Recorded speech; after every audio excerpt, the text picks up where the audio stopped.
maybe we'll do Karthik, then Jishnu, and then Divyansh, because we don't want two 10s right next to each other. So we'll do Karthik, Jishnu, Divyansh. Okay. Then we'll do Vaisnavi, Charvi, Aditya, Nischala, and Varun. Okay? So let's start with Karthik. Okay. Let me see. Okay, hold on. Gotta go here. Okay.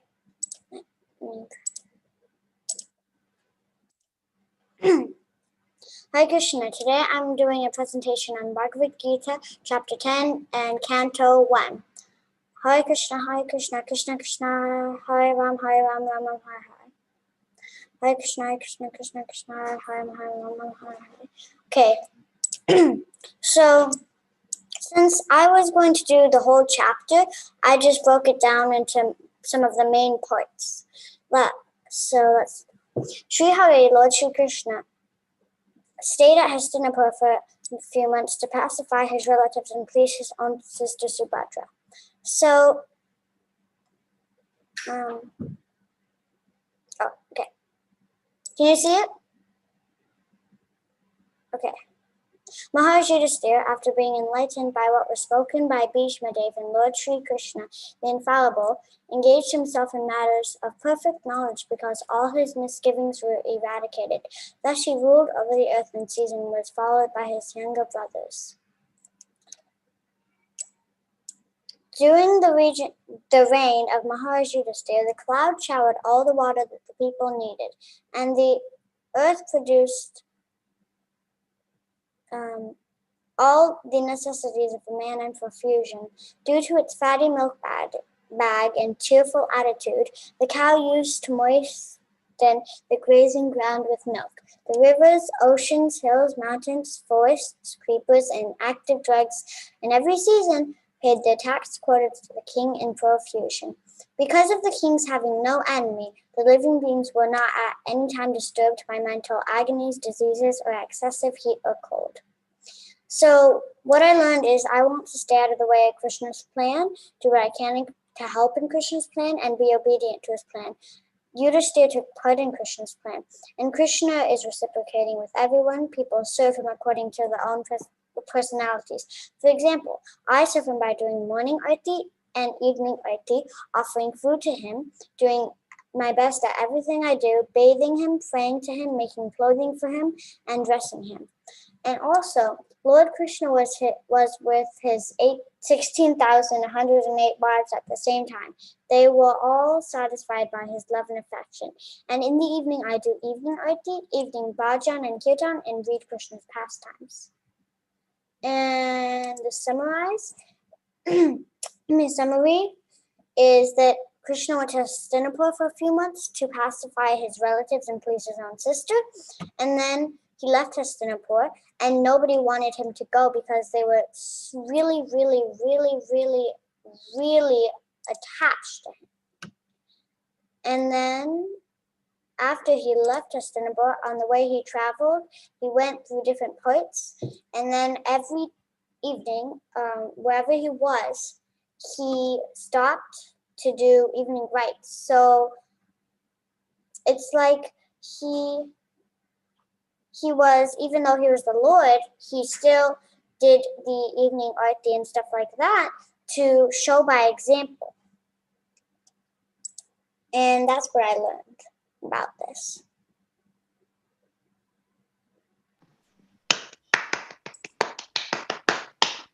Thank you, Karthik, and thank you for shortening on last moment. That must have been a little hard because you had, I could see that you had prepared so many slides before that. Oh, well, maybe you did share with me, right? Yeah.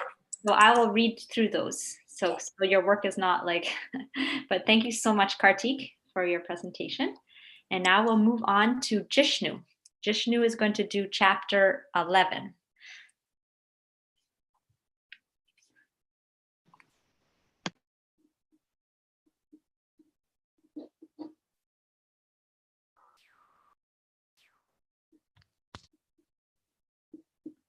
Wait, Jishnu, before you go ahead, I just want to say if everyone can, when someone's presenting, if you can think of one thing that you like and just note it down, or keep it in your mind so that afterwards you can say something about some of the presentations, okay? So that gives constructive feedback to the people who are presenting. So if you want to write it down in the chat or whatever, you could text it to me, or you could just write it note to yourself so you can say something about it. Otherwise, you'll forget when the next person goes. You'll forget the previous presentations. Okay? Okay, Jishnu, go ahead.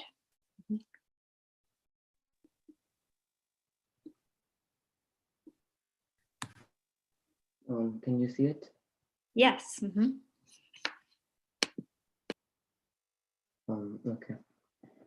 Om Jnanatimirandasya Jnananjana Shlakaya Chakshun Tamnina Tasmai Shri Gurave Namaha Vanchakalpatarobhya Kripa Sindhubhyev Cha Patitanam Pavanebhyo Vaishnavebhyo Namo Namaha Jai Shri Krishna Chaitanya Prabhu Nityananda Shri Advaita Gadadhar Shivasadi Shkor Bhaktivinoda Hare Krishna Krishna Krishna Hare Hare Hare Rama Rama Rama Hare. So I am going to do the 11th chapter of the Srimad Bhagavatam, named Lord Krishna's Entrance into Dwaraka. Okay, so just to set the scene, to just like know what we're going into and what we're learning about in this chapter. So Krishna, before he comes back into Dwarka, he stays with the Pandavas in Hastinapur. He goes to Kurukshetra war, which is like 18 days.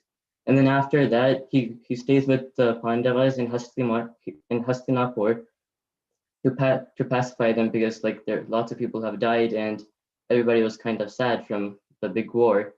So he stayed, like, I'm not sure how much time, but like a few months or so, and he stayed there for some time to pacify them all. And then once he started to leave, Yudhishthira Maharaj, he requested Krishna to stay a bit longer. So he had to stay a bit longer because he requested so. And finally, after another few months, he had to go back to Dwarka. And in Dwarka, the residents of Dwarka, they couldn't even stay without him for a moment. Like a moment, it's described in the 11th chapter, a moment felt like a millennium for them. And it shows Krishna stayed with them for like two months and 18 days or something like that. And it shows how much time Krishna was away from the residents of Dwarka. So we can actually feel how they're feeling right now, and how the residents of Dwarka are going to react when Krishna starts to come in, and when he enters Dwarka. Okay. So in the beginning, Krishna, once he enters Dwarka, he sounds his conch shell named the Panchajanya. And it is said that when he holds his Panchajanya conch shell and he blows it, it's like a white swan playing with the roots of a lotus flower. And that describes how Krishna looked when he was sounding his conch shell. And after he sounded his conch shell, the citizens of Dwarka, they knew it was Krishna right away. They didn't even see that it was him. They didn't know who was sounding the conch shell, but they knew it was him. They knew it was Krishna that was sounding it. And they all came running towards him because it's been so much time that they've seen them, that they come running, and they start to offer prayers to him about like his glories and how much they missed him. And because of the separation, they could feel how much they told him, and they didn't literally say how they were separated and how they felt about it, but through their messages, through their prayers and offerings, they showed that how much they missed Krishna and how much they were separated through their prayers. And they also offered, like, those prayers that the residents of Dwarka offered were like how people offer lamps to the sun. Like anything that's fiery or glowing is something, it's like a representation of the sun. Like the sun is the highest of all glowing things, unless like to our extent that we can see here. And it shows that their tiny prayers and offerings were like things to Krishna, the things that you would offer to the sun. But still, there's something there, like they're offering something, and that's how it's also described. Prabhupada describes it in his purport. And without Krishna, like without the sun, they're kind of useless. Without the eyes, they're useless. There's no, like if you can't see anything, what's the point of your eyes? And they say that. And without Krishna, there's no point of them. And that's what happens in the beginning.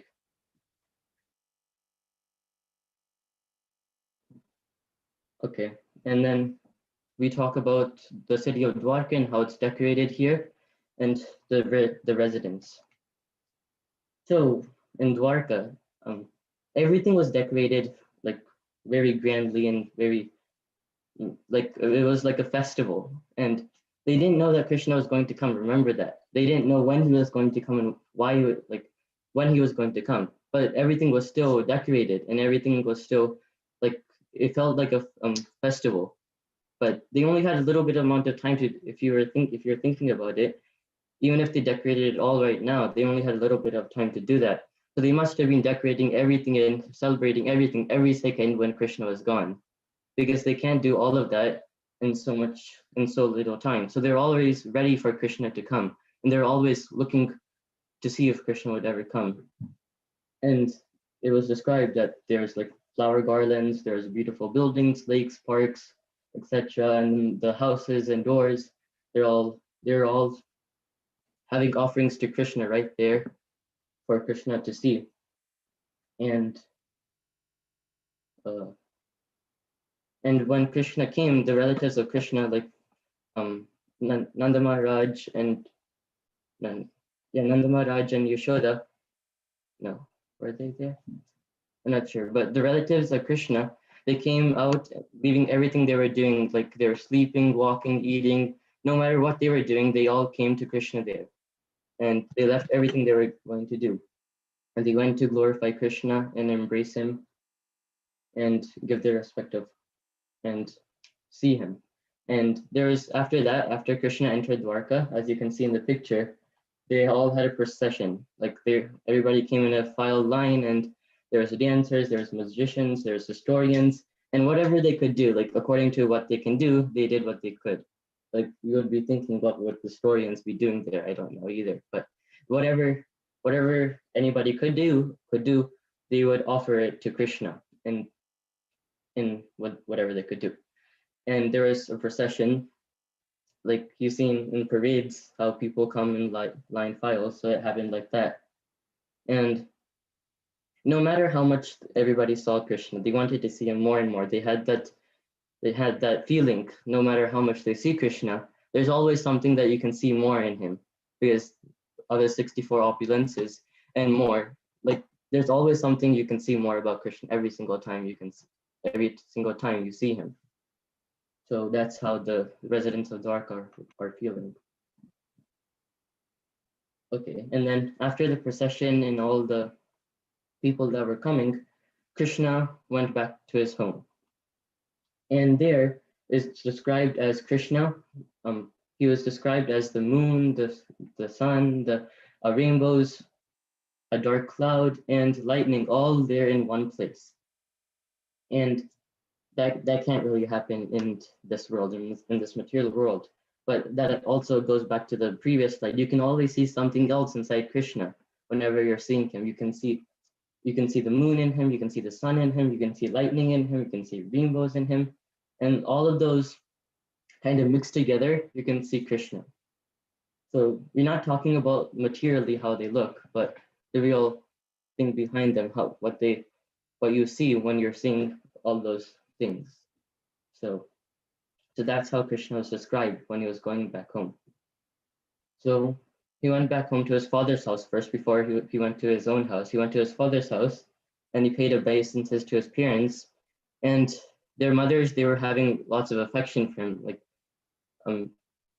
they had lots of affection. They missed him so much. Like you've seen Krishna during his childhood pastimes, how much Mother Yashoda loved him, and how all his not maternal mothers, but all the other mothers there, not only Yashoda and Devaki, but that they had motherly love.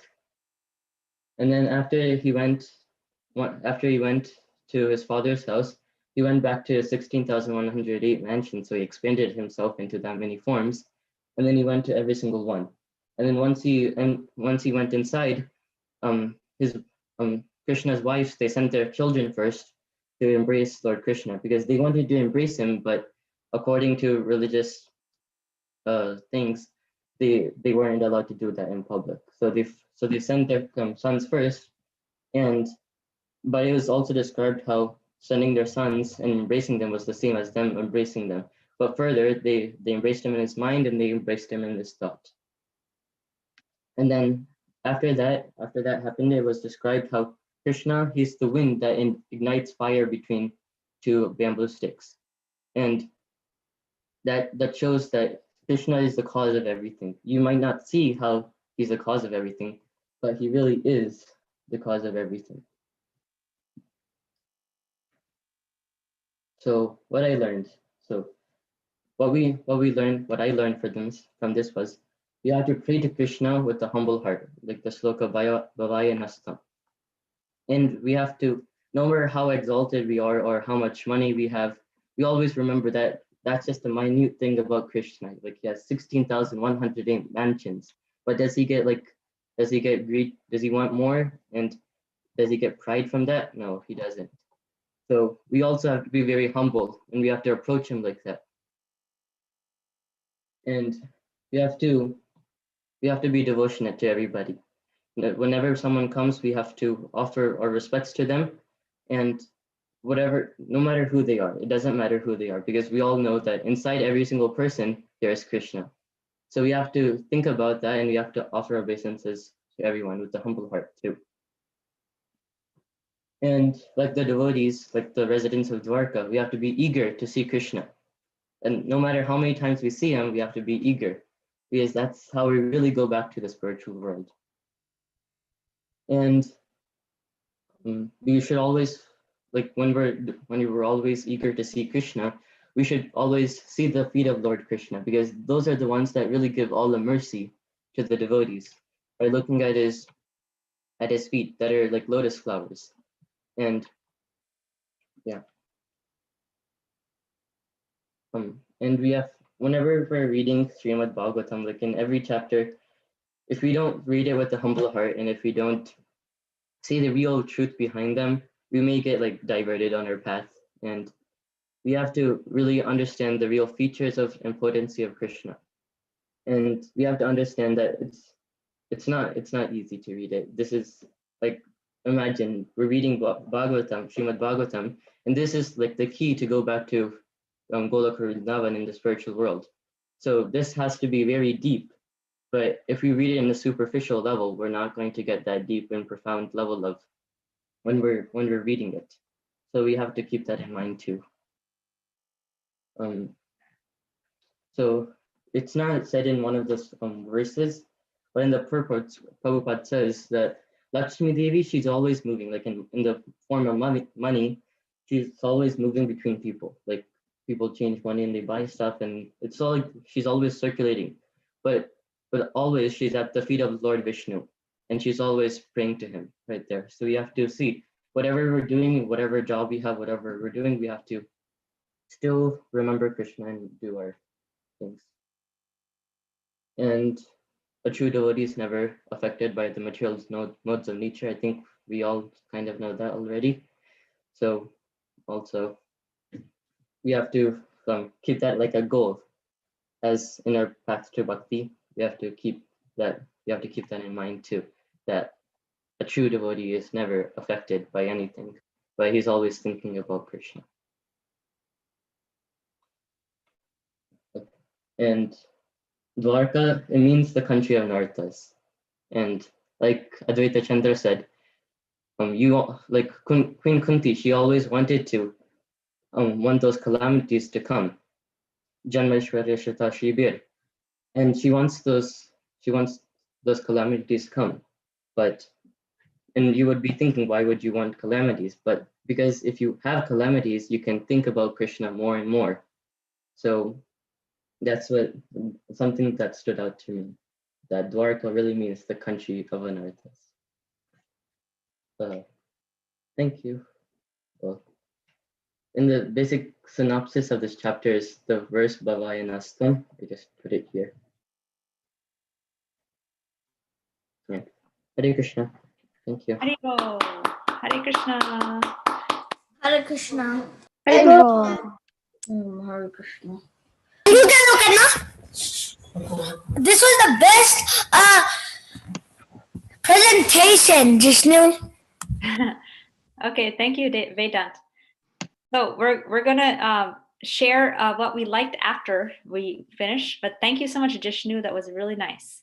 So now we're gonna do Divyansh, chapter 10. Okay, so let me present or share.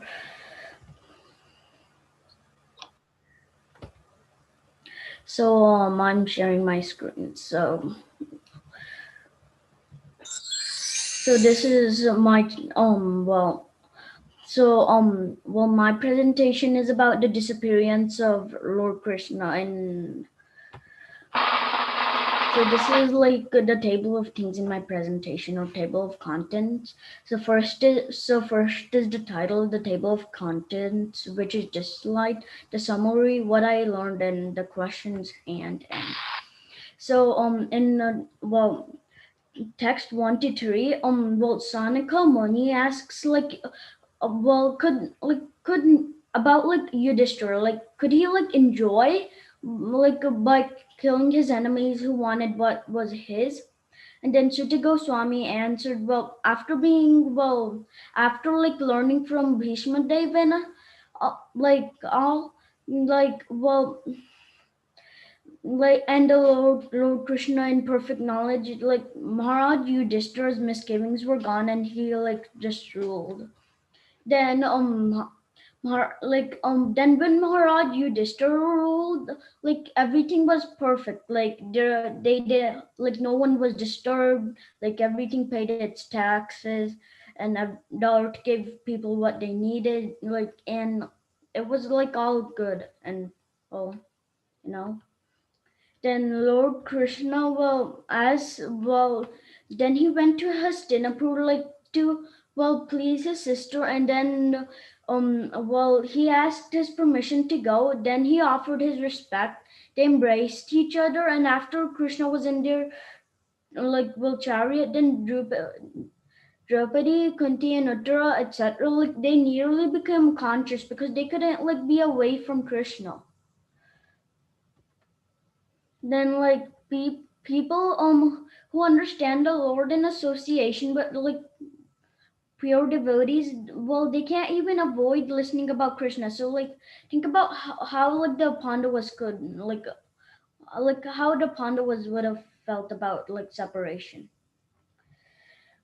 Then and then they were really sad when Krishna left.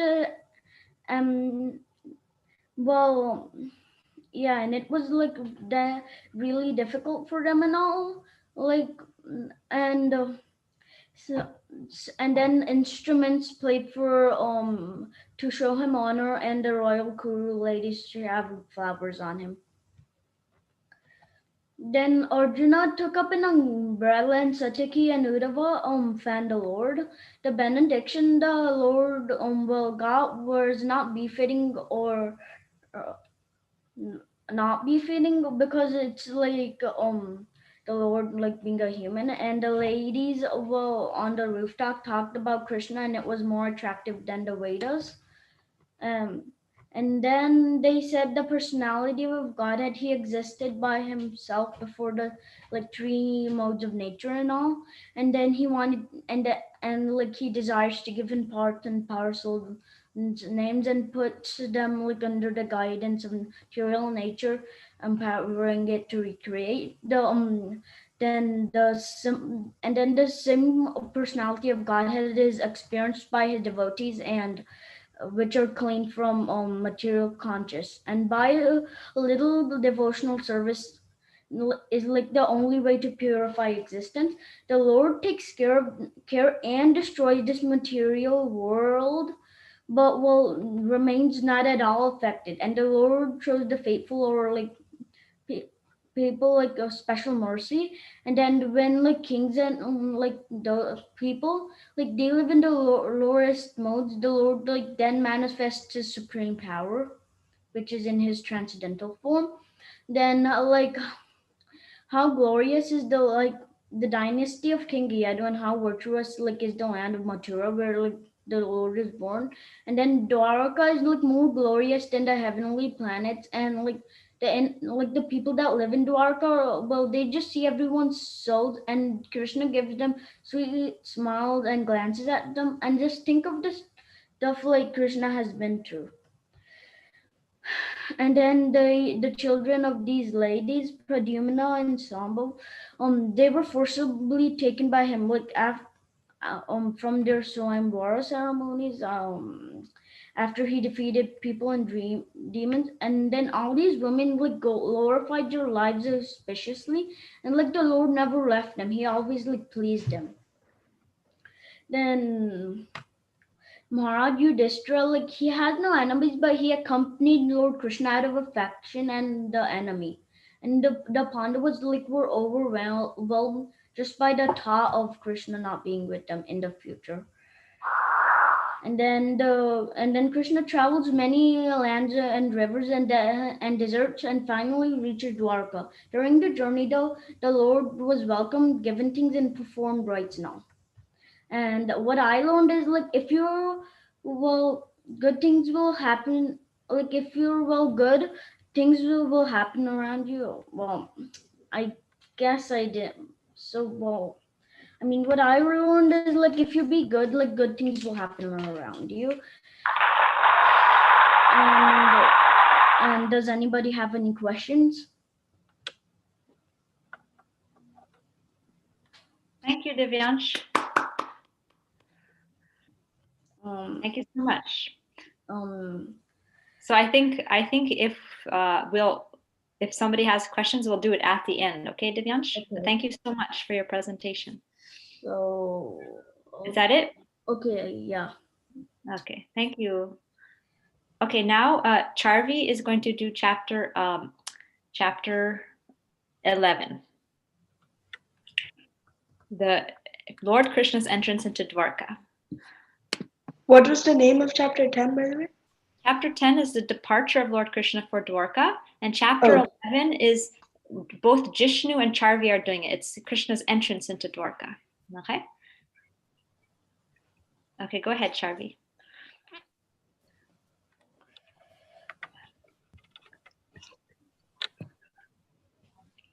Can you see my screen? Yep. Okay. So I'm doing, okay, sorry.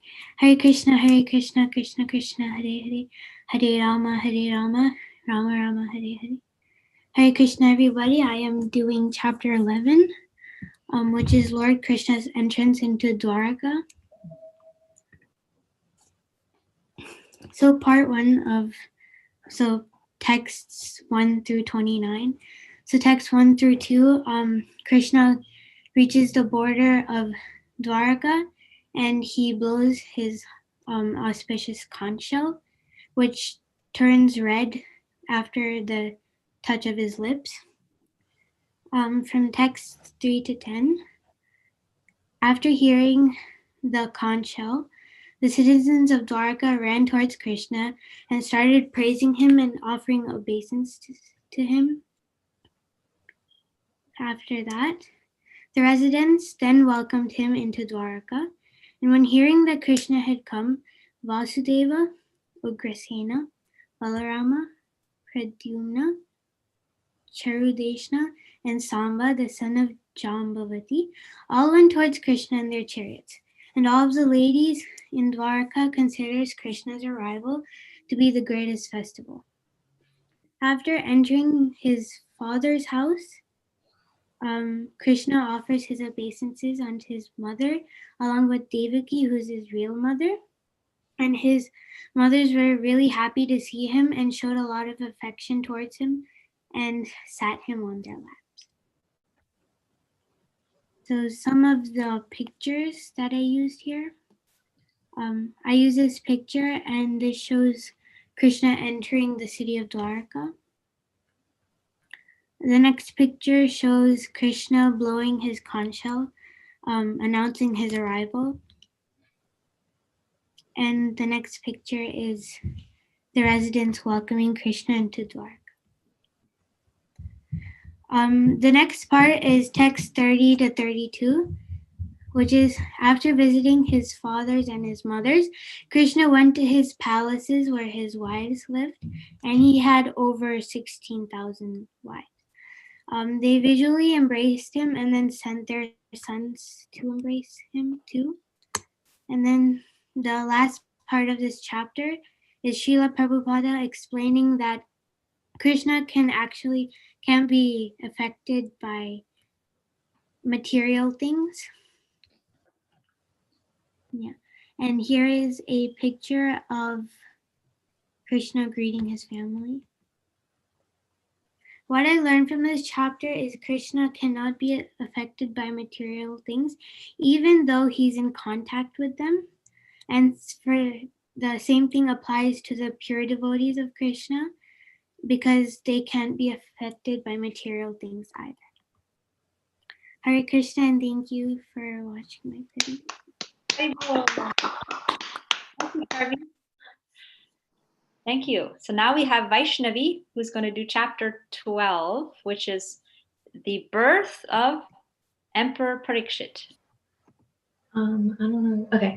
Hare Krishna, everyone. Hare Krishna.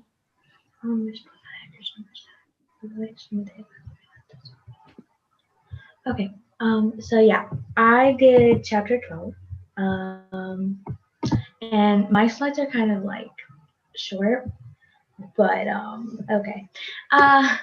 So what happened in this chapter? In the beginning, Krishna saves Uttara's son, also known as Parikshit Maharaj, and at the very beginning, they describe what Krishna looked like and what Parikshit Maharaj was seeing, like how he saw Krishna. And then in the middle of the chapter, the sages talk about the great qualities of Parikshit Maharaj and the great qualities that he will possess and in the future when he grows up. At the end, Yudhishthir, they talk about Yudhishthir wanting to take a horse sacrifice, but he didn't have enough merchandise to kind of like give it out to the brahmanas. So at the end, his brothers decided to help him. The translations. So I'm just gonna read the translation so you have a image of what they're talking about. So text 3.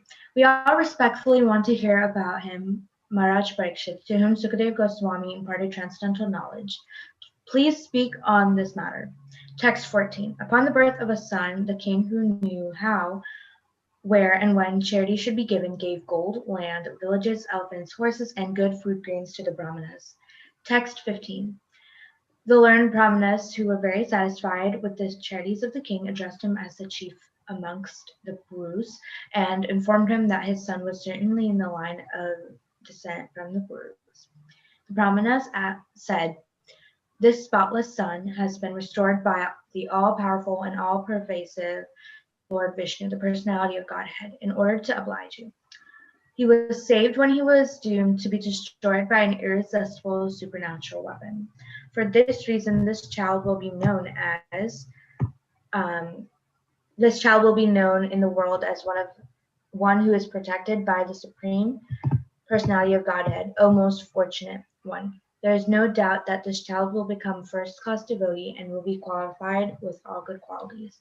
Text 19. The learned Brahmana said, "O son of Pritha, this child shall be exactly like King Ishvaku, son of Manu, in maintaining all those who are born. And as for following the Brahminical principles, especially in being true to his promise, he shall be exactly like King Rama, the personality of Godhead, the son of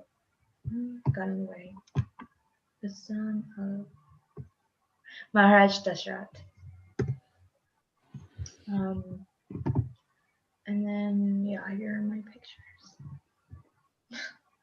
And what I personally got out of this whole chapter was really even however fallen or however degraded you are, even if you come to Krishna or you say his name once, you automatically have his mercy and all the devotees' mercy.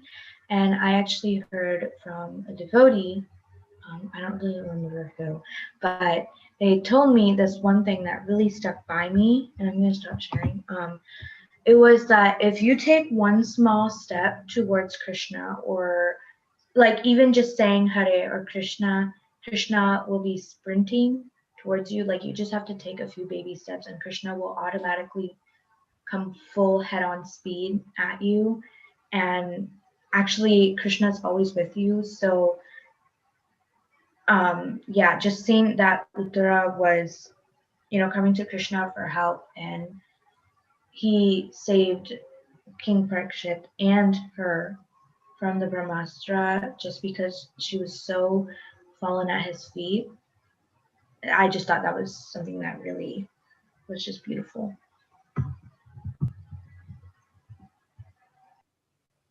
Thank you so much. Thank you, Vaishnavi.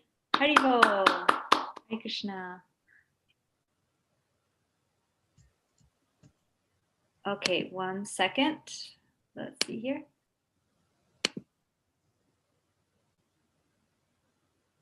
Okay, so thank you so much. Now we're going to have Aditya is going to do chapter 13, Dhritarashtra quits home. Okay. Let me see if I can share my screen. Is Varun going to present today? Sorry? Is Varun going to present today? Yeah, Varun is going to do chapter 15. Oh. Okay, can you see my screen? Yes. Yes. Okay. Wait, how do I move this? Okay, there we go. Okay.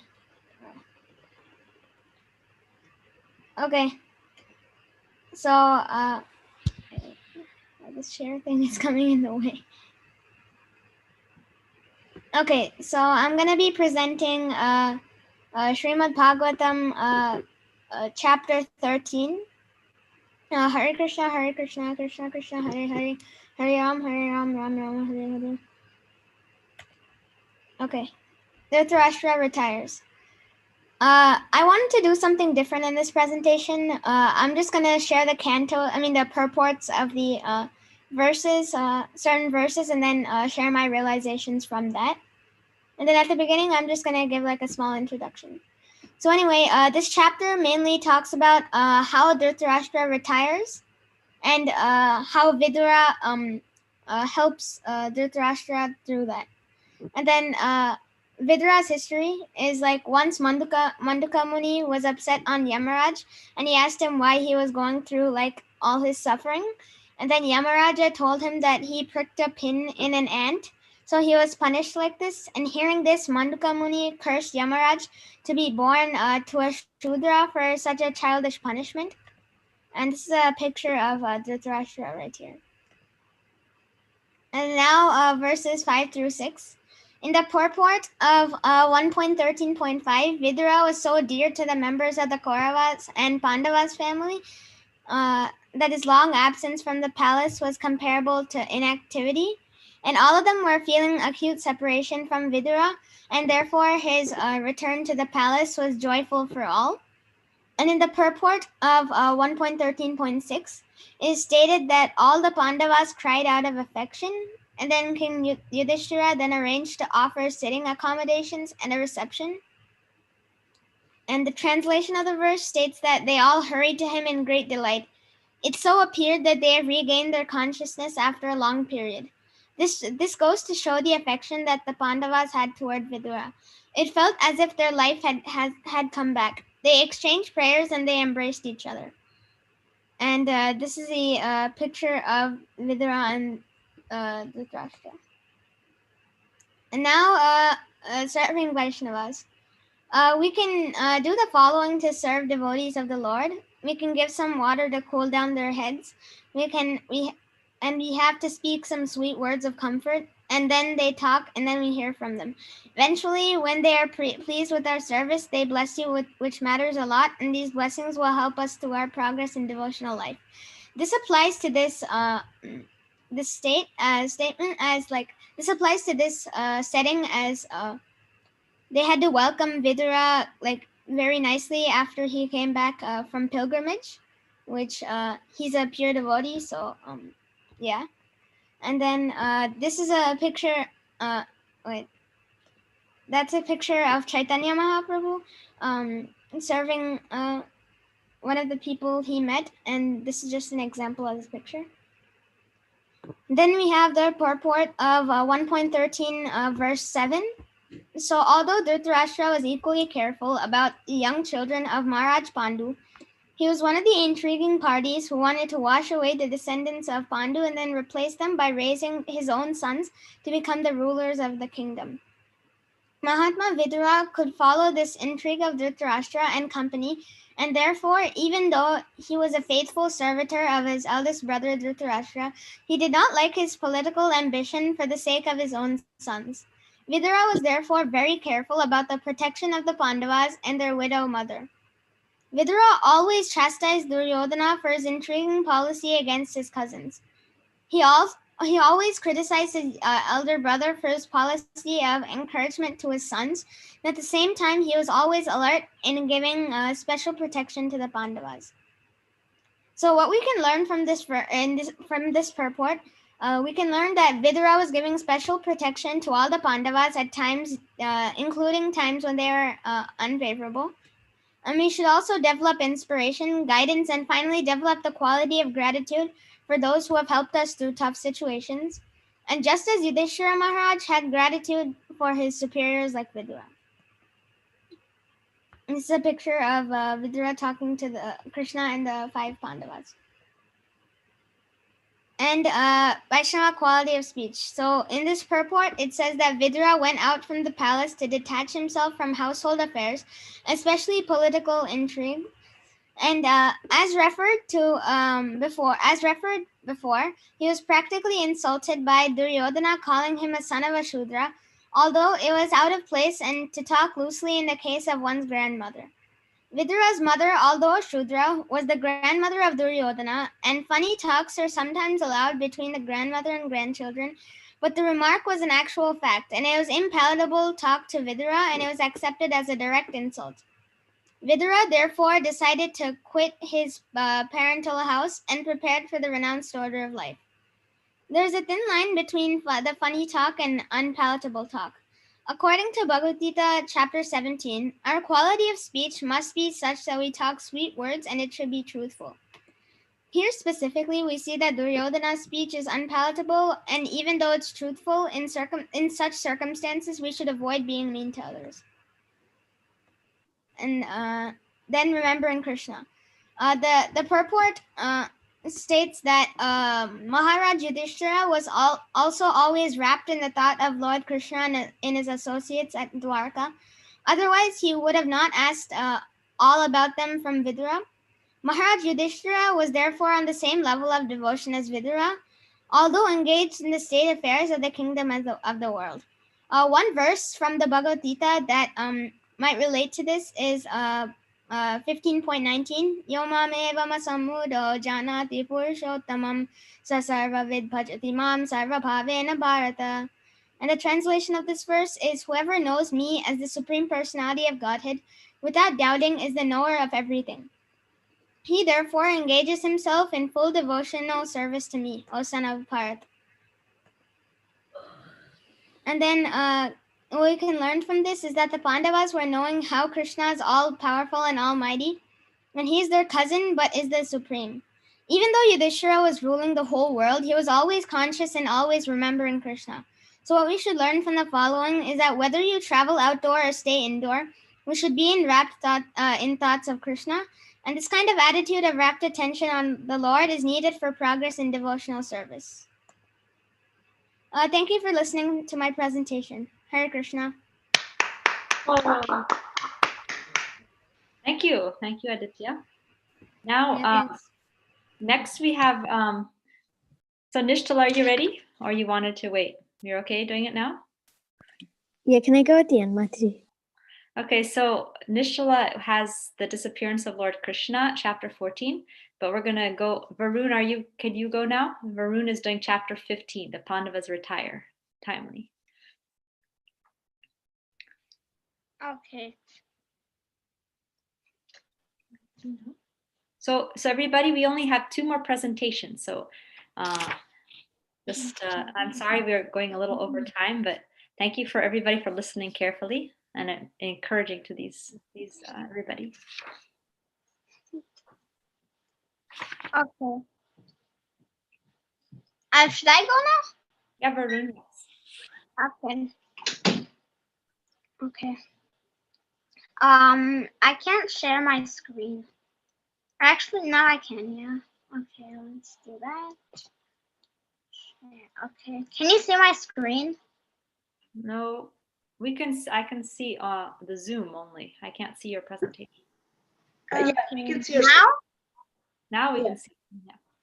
Okay. Turn on Hare your video. Krishna, Krishna Krishna, Hare Hare, Hare Rama, Rama Rama, Hare Hare. Okay, so I'm doing Canto 1, Chapter 15. Okay. So this slide shows the dependence the Pandavas had on Krishna. So Yudhishthira Maharaj, according to him, if Krishna is not there, then there's no use of living. And Krishna said that there are many warriors. And Krishna said, why don't you call my sons like Pradyumna and etc. And Kunti says that no one can equate you, Krishna, and it's like the body without the life. Arjuna says the same that Kunti says. And according to the Pandavas, if Krishna is not there, then there's no fun in ruling the world. Okay. Wait. Okay. This is the dependence on the dependence that all the Pandavas had on Krishna. It's a really good amount of how much they had on Krishna, and like Pandavas considered their role like very insignificant when you compare it to Krishna's. And when someone feels such shelter in Krishna, and when Krishna leaves to his abode, they feel like really helpless, and that's exactly what the Pandavas felt in this situation. And according to them, everything is finished and nothing is left in the world if Krishna is gone. The Shunyayitam Jagat Sarvam, this line from Shishtashtakam, it means everything appears like null and void. And we're able to understand that Yudhishthira Maharaj, he didn't want to fight the battle. He didn't want to become the king at the cost of war. He had no desire for popularity by doing Ashwamedh Yajna and Rajasuya Yajna, and he tolerated the insults and suffering, and yet he never complained. And happiness and prosperity was given, they accepted it for Krishna's pleasure.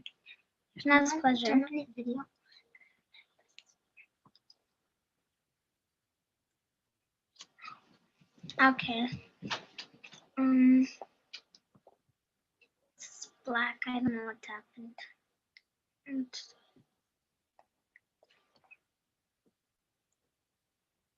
Okay, yeah, and then we should pray to Krishna to have very strong sense of dependence like the Pandavas had on Lord Krishna. This is the separation from Krishna. Srimad Bhagavatam 1.15.2. Sutta Goswami said, Arjuna, the celebrated friend of Lord Krishna, was grief-stricken. I don't know why there's an I there, but grief-stricken because of his strong feeling of separation from Krishna, over and above all Maharaj Yudhishthira's speculative inquiries. Being too much aggrieved, Arjuna practically became choked up, and therefore it was not possible for him to reply properly to the various speculative inquiries of Maharaj Yudhishthira.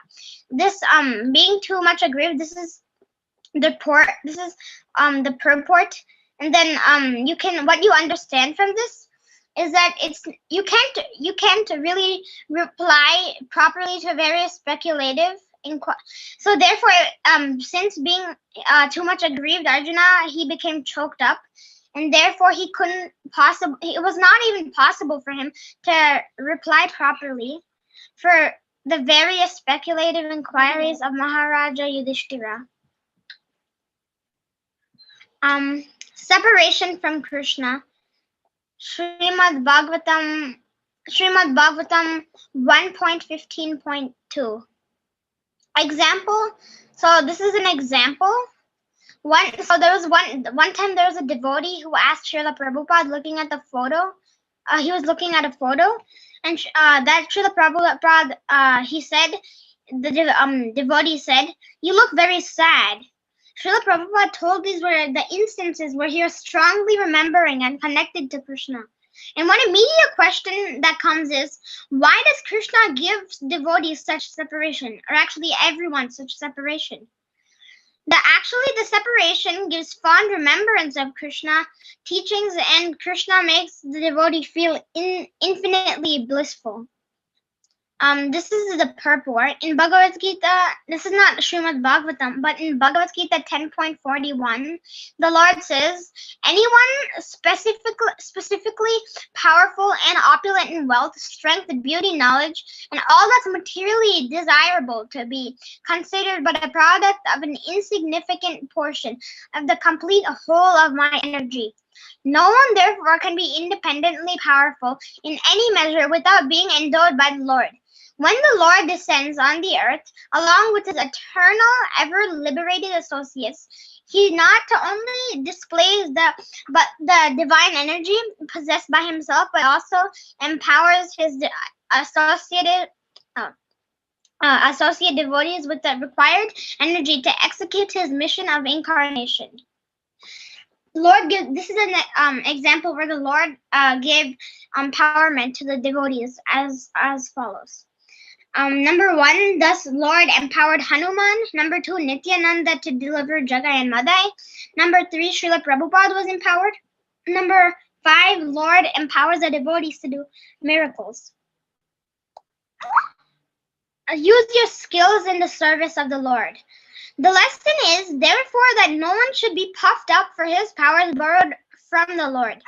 The wise man should rather feel obliged to the Lord for such benefications and must utilize such powers for the service of the Lord. Such powers can be withdrawn at any time by the Lord. So the best use of such time and opulence is to engage them in the service of the Lord.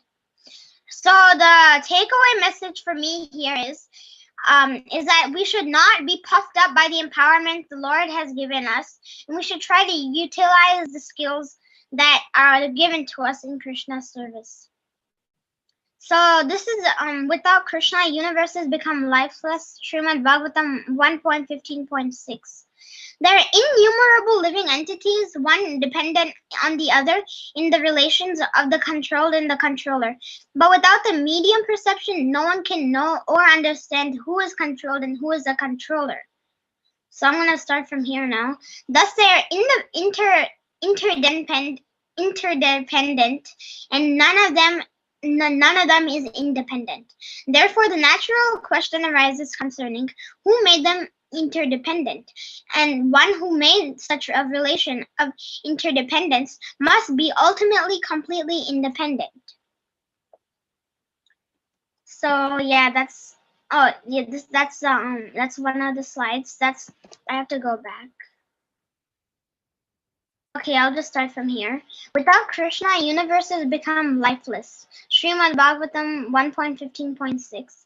The jiva is always dependent on the super soul Paramatma because the individual soul forgets his spiritual identity, whereas the super soul Paramatma does not forget his transcendental position. Parikshit Maharaj was a famous king, and he was used as an instrument in the Lord's divine plan to establish as Dharma. If we look at Srila Prabhupada's life, the Lord had plans for him as well. Spiritual life, he was getting encouragement, and in material life, he was getting discouragement. Okay. And he fully committed himself to the devotional service of the Lord. Because I didn't say this here, but that's just because his guru had told him to do so. And yeah, that's all the slides I wanted to share today.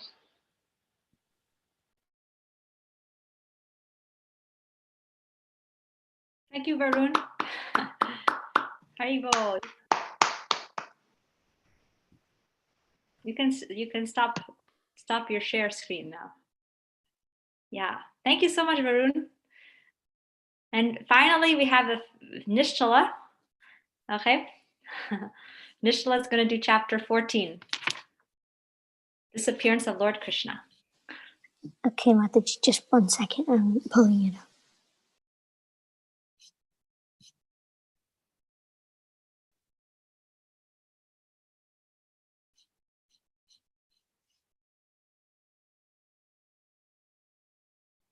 Hare Krishna, Krishna Krishna, Hare Hare, Hare Rama, Rama Rama, Hare Hare.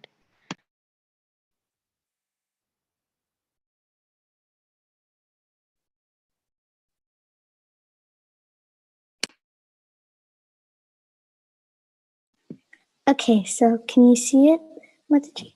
Yes. Okay.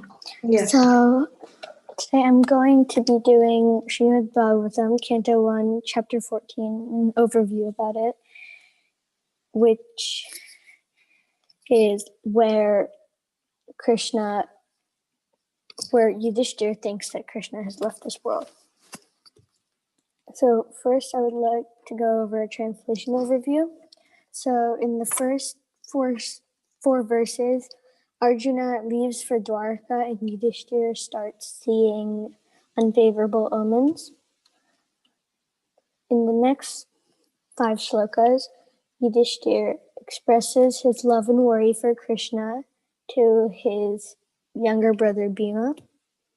In verses 11 through 21, King Yudhishthira describes all the bad omens that he is seeing during this time. Verses 21 and 23 describe Arjuna returning and offering obeisances to Yudhishthira Maharaj and Bhima. And in verses 24 to 44, King Yudhishthira inquires about the Yadus and Arjuna's health. So I would like to go through a story summary of chapter 14. So first, one day Arjuna went to Dwarka to see Lord Krishna because after Lord Krishna departed for Dwarka, they had not heard from him. So Arjuna went to Dwarka to learn of his next activities in the world. Even after 7 months, Arjuna had not returned, and King Yudhishthira was starting to get worried. And he began to see bad omens, such as the seasons were irregular, the people were getting greedy, angry, proud, and they began to cheat each other. There were even quarrels between different grades of family members.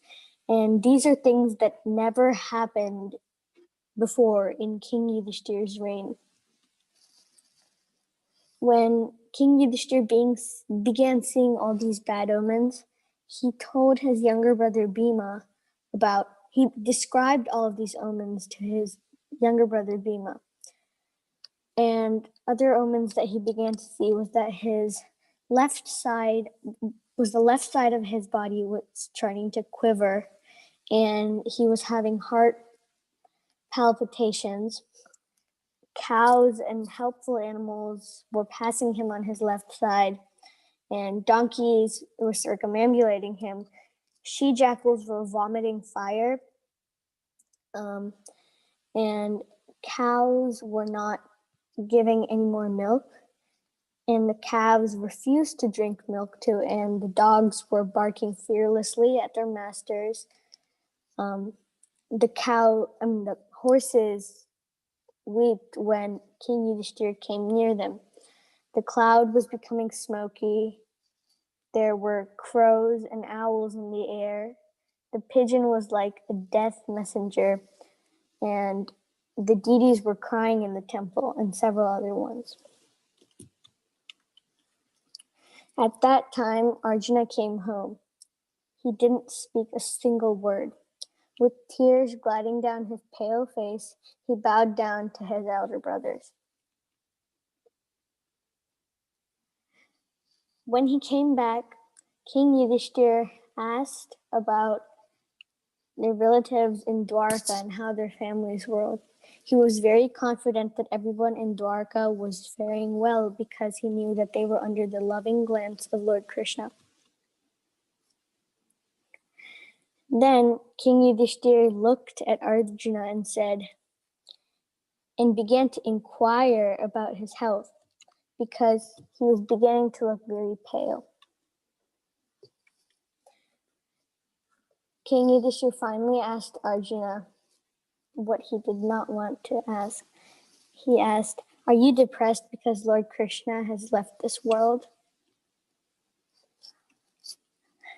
So that's the end of the chapter. And something that I learned personally from this chapter was that Arjuna and Yudhishthir, they're like expressing their love for Krishna, and we should also aspire to be like them and try to follow in their footsteps. Hare Krishna. Haribol. Thank you, Nischala. Thank you so much. Now let's all give a hand to everybody who presented. So now I just want to say a few things, okay, about the people who presented. So Karthik, I really liked the practical points that you put in and what you do in your life, that how Krishna sets the example and how you also have learned and you're practically doing those things in your life, like, you know, doing the bhajans in the evening and all those things. That was really helpful. So thank you for that. Jishnu, you're there, right? Yeah. So Jishnu, one thing I really liked about your presentation, your presentation was really thorough. You really did a lot of work for it. I can tell, a lot of work. And I really liked how you went into the deep feelings you inferred what they might be feeling, what the residents of Dwarka must be feeling, and how they maybe even were decorating the city before Krishna arrived. And you were really going beyond the text, like you were reading into it so much. And that was really, I could tell that you were deeply reading, that was really, really nice.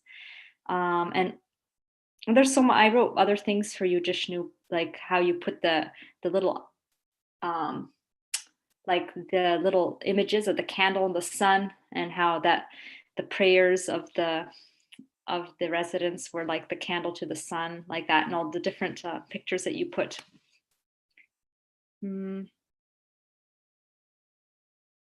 Yeah, so Jishnu, those are a few things. I have other things written, but thank you so much.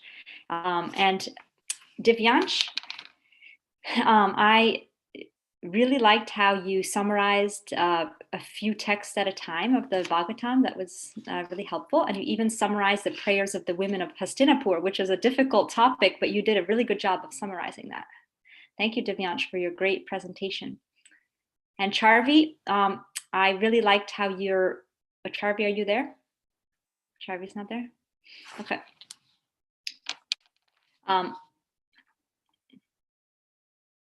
Aditya and Varun are there? Okay. Varun is there. So Varun, Aditya and Varun, both of you did excellent presentations of doing theme-wise, which was really, really a different approach, which was really neat, how you went theme-wise through it, like dependence on Krishna, seeing everything as null and void without Krishna, separation from Krishna, and you gave examples and you used purports to help make your points. So that was really interesting. And I can tell that both of you did a lot of work for your presentations too, like deep kind of reading like that. So that was great. And Nischala, I loved your presentation, how you put pictures in the short texts and how you made it like easy to look at and under here, and you made the story very, it was fun, you know, like watching your presentation was fun and easy. And the lesson that you put at the end was also really helpful. So thank you, Nischala. And I don't know if I missed anybody, but thank you to every one of you for presenting and for waiting till the very end. And so I just want to say that next few weeks we won't have class. We're going to start again in January, okay? So, but I'll miss all of you and I'll see you again in January. And thank you so much for your work with the presentations. Hi, Bo. Hi, Krishna. Hi, Krishna Mataji. Thank you. Hare Krishna Mataji, thank you for everything. Hello. Hi, Krishna. Thank you. Hi, Hi, Krishna. Krishna. Thank you. Hi, Krishna. Hare Krishna Mataji. Haribol Samika. Haribol Karthik. Haribol Varun. Hi, Krishna. Mataji, I was wondering if you meant that if we're going to stop the Friday classes also until January. Oh, no, just this class. Okay. Hi, Bo.